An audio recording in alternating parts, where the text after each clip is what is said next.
বাংলাতে 15 থেকে 20টাই থাকে ডিরেক্ট মুখস্থ অ্যান্সার। তাহলে এগুলা আমাদেরকে 10 মিনিটের মধ্যে ফিল আপ করে ফেলতে হবে। তারপর কিছু আছে যে একটু প্রয়োগমূলক, যেরকম ধরো একটু চিন্তা করে অ্যান্সার করতে হয়। এই এমসিকিউগুলো একটু বারবার কোশ্চেনগুলো পড়ে তারপর অ্যান্সার করতে হবে। তারপর সবার লাস্টে অ্যান্সার করবা। উদ্দীপক ও অনেকগুলো অ্যান্সার আছে এরকম কোশ্চেনগুলো, যেরকম ধরো আমাদেরকে বলবে নিচের কোনটি সঠিক, 1 ও 2, 2 ও 3, 1, 2, 3, এই জাতীয় কোশ্চেনগুলো সবার পরে অ্যান্সার করবা। আর একটু টাইম নিয়ে বেশ কোশ্চেনগুলো ভালো করে পড়ে তারপরে তোমার গল্প কিংবা কবিতার সাথে কিংবা উপন্যাস নাটকের সাথে ভালো করে মিলিয়ে তারপরে তুমি এগুলো সাবধানে অ্যান্সার করার চেষ্টা করবে। এখন আসি তোমাদের সিকিউ হ্যাক্স নিয়ে। বাংলাতে 7টা সৃজনশীল অবশ্যই সম্পূর্ণ লিখতে হবে, সুন্দরভাবেও লিখতে হবে, আবার গুছিয়েও লিখতে হবে। কারণ 6টা সৃজনশীল ভালো লিখলা আর 7ম সৃজনশীলটা অতটা ভালো হলো না, তাহলে কিন্তু তুমি অতটা ভালো নাম্বার পাবে না।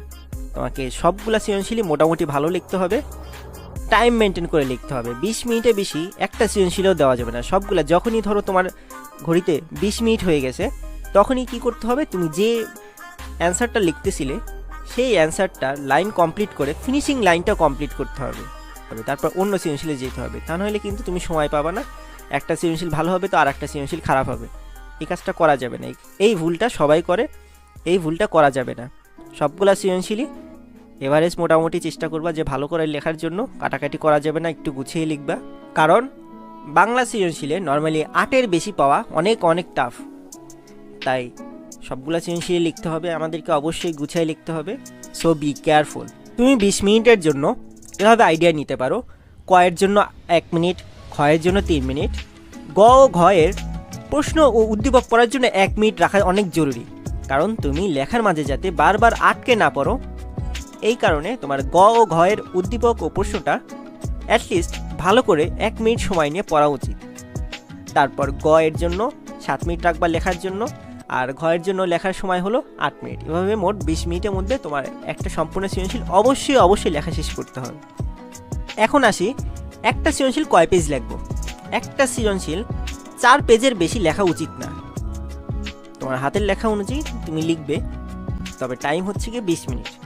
আর একটা জিনিস, তোমার হাতের লেখা যাতে হিজিবিজি না হয় আর পরিষ্কার যাতে হয়, 1 লাইনে 6টা ওয়ার্ডের বেশি লেখা উচিত না, আর 1 পেজে 10 লাইনের বেশি লেখা উচিত না। আর নর্মালি 3টা প্যাটার্নে তুমি চাইলে ফলো করতে পারো। যে কোনো কোশ্চেন প্যাটার্ন ফলো করার জন্য 1 নং প্রশ্নের উত্তর দিয়ে নিচে ক লিখতে পারো, অথবা 1-এর ক নং প্রশ্নের উত্তর, 1-এর খ নং প্রশ্নের উত্তর এভাবে লিখতে পারো, একটু টাইম বেশি লাগবে। আবার 1-এর ক, 2-এর ক এভাবে ডাইরেক্ট লিখতে পারো। ফাইনালি ডেকোরেশনটা তোমার যত ভালো হবে, তোমার বাংলায় A+ পাওয়ার জন্য তত বেশি হেল্পফুল হবে। আমাদের সৃজনশীল লেখার জন্য ক এর জন্য নর্মালি 1 লাইন লিখতে হয়, খ এর জন্য 2টা প্যারা দিয়ে লিখতে হয়। একটা প্যারাতে যে সাধারণ জ্ঞানের অংশটা লিখতে হয় বা জ্ঞানমূলক অংশটা লিখতে হয়, আর একটা প্যারায় আমাদের অনুধাবনমূলক অংশটা লিখতে হয়। তারপরে গ এর জন্য 3টা প্যারা দিয়ে লিখবো। একটা হচ্ছে গিয়ে আমাদের জ্ঞানমূলক পার্টটা লিখবো, অনুধাবনমূলক পার্টটা লিখবো, প্রয়োগমূলক পার্টটা লিখবো। এই 3টা পার্ট লিখতে হবে। এর মধ্যে আমরা অনুধাবনমূলক আর প্রয়োগমূলক পার্টে উদ্দীপক আর হচ্ছে গিয়ে আমাদের গল্প কিংবা কবিতার পার্টটা একটু বুঝিয়ে লিখবো। আমরা হুবহু যাতে উদ্দীপক থেকে কোনো লাইন তুলে না দেয়, একটু ঘুরিয়ে পেঁচে যাতে লিখি, সেম যাতে উদ্দীপক থেকে না হয়, একটু নিজের ভাষায় লেখার চেষ্টা করব। তারপরে ঘ এর জন্য 4টা প্যারায় লিখবো, জ্ঞানমূলক, অনুধাবনমূলক, প্রয়োগমূলক আর উচ্চতার দক্ষতামূলক। এই 4টা পয়েন্ট দেব। আর অনুধাবন থেকে শুরু করে উচ্চতার দক্ষতামূলক পর্যন্ত আমাদের প্রত্যেকটা পার্টে উদ্দীপক আর হচ্ছে গিয়ে কবিতা বা গল্পের একটু বর্ণনা দেব। একটু গুছিয়ে লেখার চেষ্টা করব।